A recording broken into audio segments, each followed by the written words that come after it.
माधव जी गुरुग्राम से। श्री हरिवंश। श्री हरिवंश महाराज जी, आपके चरणों में कोटि कोटि प्रणाम। महाराज जी, आप कहते हैं कि आप जादू टोना नहीं करते, पर आप तो सरेआम कर रहे हैं। जो एक बार आपको देख ले, सुन ले, दोबारा देखना यहाँ सुने बिना रह ही नहीं सकता। ये जादू ही तो है महाराज जी। ये किस प्रकार का? ये हमारे ठाकुर जी का जादू है। ले, जिनसे हम मिले भी नहीं उनका भी परिवर्तन हो रहा, जिनको हम जानते भी नहीं वो दिल से प्यार करते हैं क्योंकि दिखाई देता है ना।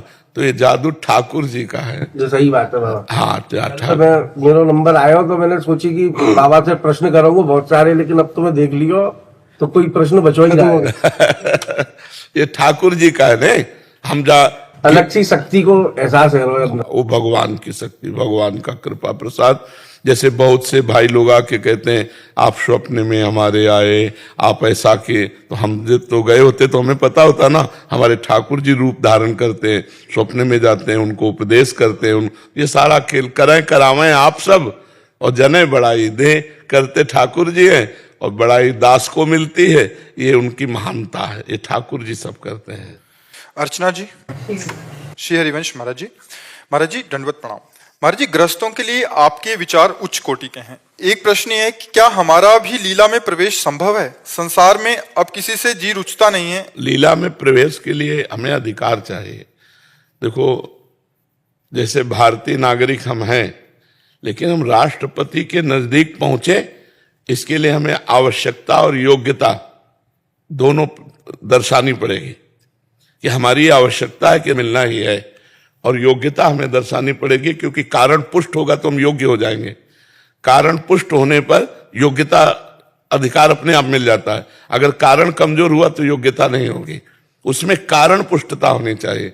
तो ऐसे ही हम भगवान की दिव्य लीला में प्रवेश पा जाए, तो इसके लिए कारण पुष्ट होना चाहिए। आपका भजन, भजन ही सब जगह पहुंचाता है। भजन न होए संग बिनु, भजन बिना नहीं प्रेम, चिन्हू भजन छाड़िए धरिए आध्रु नेम। यदि हम निरंतर नाम जप कर रहे हैं तो हमें कभी कभी रोना आने लगेगा प्रभु के प्रति, और वो रोना धीरे धीरे प्रेम में बदल जाएगा, और वो प्रेम धीरे धीरे इतनी प्रबल आसक्ति में बदल जाएगा कि हम उनके चिंतन के बिना, उनके नजदीकी अनुभव किए बिना रह नहीं सकते। प्रेम दूरी बर्दाश्त नहीं करता, बस वो धीरे धीरे लीला में पहुंचा देगा।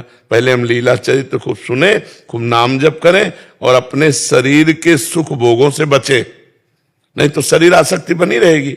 हम जिसका प्रयोग करते हैं वो प्रिय लगने लगता है, और जिसका प्रयोग नहीं करते धीरे धीरे उससे राग खत्म हो जाता है।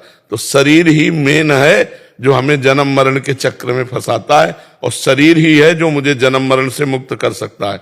अगर मानव शरीर न मिले तो मुक्ति का कोई चांस नहीं।